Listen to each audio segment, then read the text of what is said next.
Notre pays produit suffisamment de quoi nous nourrir. Nous pouvons dépasser même notre production, malheureusement. Par manque d'organisation, nous sommes encore obligés de tendre la main pour demander des aides alimentaires. Ces aides alimentaires qui nous bloquent, qui nous inspirent, qui installent dans nos esprits cette habitude, ces réflexes de mendiants, d'assister. Nous devons mettre de côté ces aides par notre grande production. Il faut réussir à produire plus. Produire plus. Produire plus parce que il est normal que celui qui vous donne à manger vous dicte également ses volontés. Ne consommons que ce que nous contrôlons.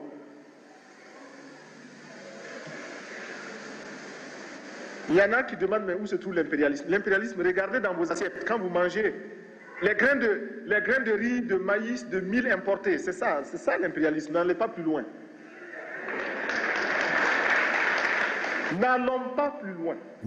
Qui ici ne souhaite pas que la dette soit purement et simplement effacée?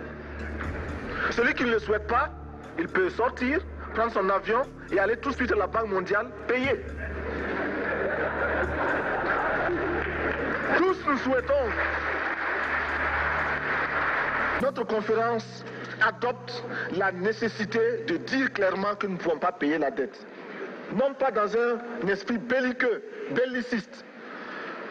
Ceci pour éviter que nous n'allions individuellement nous faire assassiner. Si le Burkina Faso tout seul refuse de payer la dette, je ne serai pas là à la prochaine conférence. Par contre, avec le soutien de tous, dont j'ai besoin,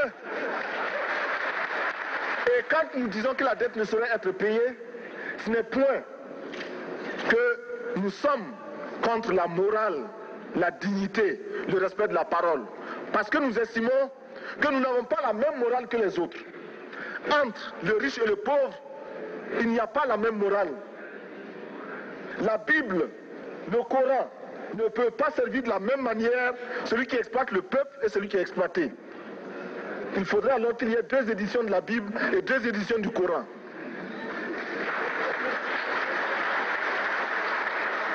Chers frères, avec le soutien de tous, nous pourrons faire la paix chez nous.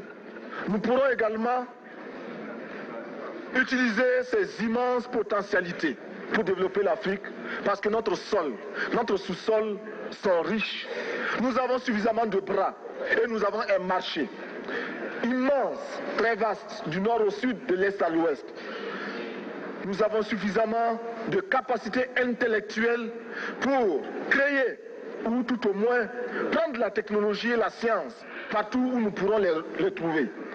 Monsieur le Président, faisons en sorte que nous mettions au point ce front uni d'Addis Abeba contre la dette. Faisons en sorte que ce soit à partir d'Addis Abeba que nous décidions de limiter la course aux armements entre pays faibles et pauvres.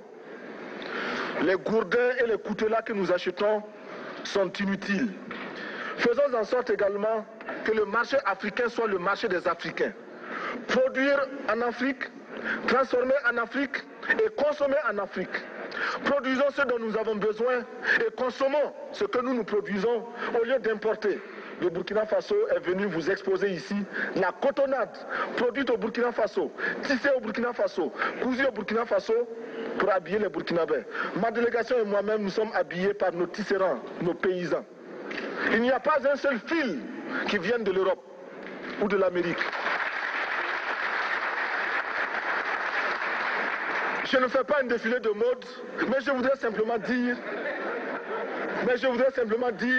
que nous devons accepter de vivre africain. C'est la seule façon de vivre libre et de vivre digne. Je vous remercie, Monsieur le Président. La patrie ou la mort, nous vaincrons. Il y a un camarade là. Où est le camarade délégué? Oui, sortez là. Bon, voilà. Vous êtes là avec la publicité Levis. Faites la publicité de Levis. Bon, c'est bien. Je vois le jean avec ses bien cousus là, les vis. C'est bien. Mais ça c'est américain, vous voyez même c'est marqué en bas, San Francisco. C'est écrit San Francisco. Qu'est-ce que vous voulez qu'on fasse? Comment on va nationaliser? Comment on va faire? L'autre là-bas qui est venu poser la question là. Harvard. Travaille dans quoi? Ouais, formaldehyde. Formaldehyde, voilà. Mais ça veut dire quoi? Mais ici à Kayana, vous croyez qu'il n'y a pas de tisserand pour faire comme ça? La révolution est victoire. L'échec appartient à la réaction et à la contre-révolution. Camarades, l'impérialisme, le néocolonialisme, les élèves réactionnaires, les élèves indisciplinés et paresseux, les professeurs carents, les vomissures de la contre-révolution, les vipères qui s'infiltrent dans nos écoles, les pentades orgueilleuses, les hiboux au regard gluant, l'anarcho-syndicalisme, la petite bourgeoisie affolée, à bas, à bas, à bas. Merci camarades. Quand on a une arme qui peut cracher le feu et la mort, et que l'on peut recevoir des ordres en se mettant en garde à vous devant un drapeau, sans savoir à qui profite cet ordre, à qui profite ce fusil, eh bien, on devient un criminel en puissance qui n'attend que le déclic pour semer la terreur autour de soi.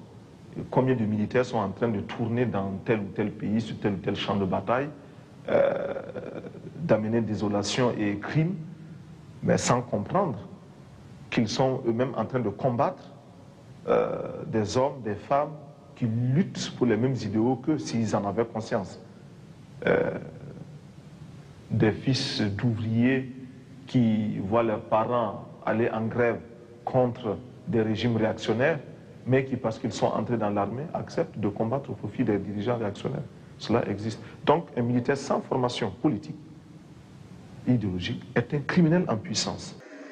Parce que militant CDR, responsable de la sécurité, équipé d'un gros fusil, on n'est même pas sûr que ça percute, mais enfin. À l'heure où le couvre-feu était à 19h, à 19h moins 10, il se pointe chez la camarade et commence à dire aux rivaux, aux autres candidats, mais c'est l'heure bientôt, hein? Il faut partir. Il faut partir.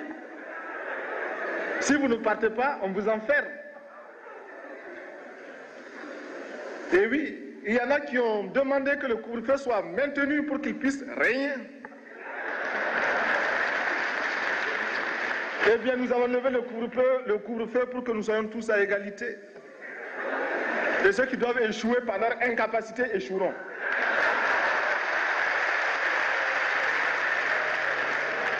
Dans les établissements, comment constatons l'émancipation des filles? Il faudrait qu'ici aussi nous commencions à nous débarrasser de cet art féodal. Ce sont des arts féodales, de l'éducation féodale, qui nous a dit que le garçon est toujours au-dessus de la fille. À l'école même, quand les filles sont en grossesse ou des choses comme ça, on les renvoie, n'est-ce pas? On les exclut. Mais on ne cherche même pas à savoir si le partenaire avec lequel elle a eu la grossesse là ne se trouve pas par hasard dans la classe. Et même s'il s'y trouve, on le laisse lui, le garçon. Donc le garçon peut faire autant d'enfants qu'il veut. Dès la 6e, s'il veut, il commence à faire des enfants jusqu'en terminale. On ne le renverra jamais. Mais la fille, même si elle est à un jour de son bac, elle fait un enfant, allez hop, allez, renvoyer. Ce qui veut dire que nous devons donner à chaque femme un emploi.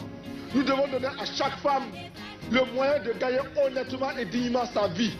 Julia Ficatier du journal La Croix. Ma question s'adresse au capitaine Sankara. Je voudrais savoir qu'est-ce que vous avez été chercher à Moscou et à Cuba dernièrement, parce que vos voyages posent aussi question à la France, mais aux pays voisins comme la Côte d'Ivoire. Bon, j'ai été à Moscou, j'ai été à Cuba et ailleurs aussi. Je n'ai pas seulement été dans ces pays-là, parce que nous entretenons d'excellentes relations avec ces pays, avec les dirigeants de ces pays. Nous avons des projets qui nous paraissent extrêmement importants pour notre développement. Nous recherchons des partenaires. Si un pays plus proche peut nous éviter un long déplacement jusqu'à Moscou, nous ne voyons absolument aucun inconvénient. Personne ne m'a offert une aide que j'ai refusée. Je ne crois pas. Il me manque seulement un Concorde, parce qu'il y en a qui ont les moyens, c'est tout. La France ne comprend pas l'Afrique. Et il est grand temps qu'elle la comprenne. La politique africaine de la France, nous la trouvons très française. C'est-à-dire? C'est-à-dire qu'elle ressemble aux autres politiques françaises. Hier, la France était dans tel ou tel pays d'Afrique pour soit maintenir un chef, un dirigeant, un ratelé, soit pour débarquer d'une caravelle, un autre que l'on emportait avec soi. Aujourd'hui encore, la France procède ainsi. Des tueurs comme Peter Botta ont eu le droit de parcourir la France si belle et si propre. Ils l'ont tachée. Ils l'ont tachée de leurs mains et de leurs pieds couverts de sang. Et tous ceux qui leur ont permis de poser ces actes en porteront l'entière responsabilité ici et ailleurs, aujourd'hui et toujours. Je suis comme lui. Il dit ce qu'il pense, je le dis aussi. Et je trouve que dans un certain nombre de ses jugements, il a le tranchant d'une belle jeunesse et le mérite d'un chef d'État totalement dévoué à son peuple. Et moi, j'admire ses qualités qui sont grandes, mais il tranche trop aussi.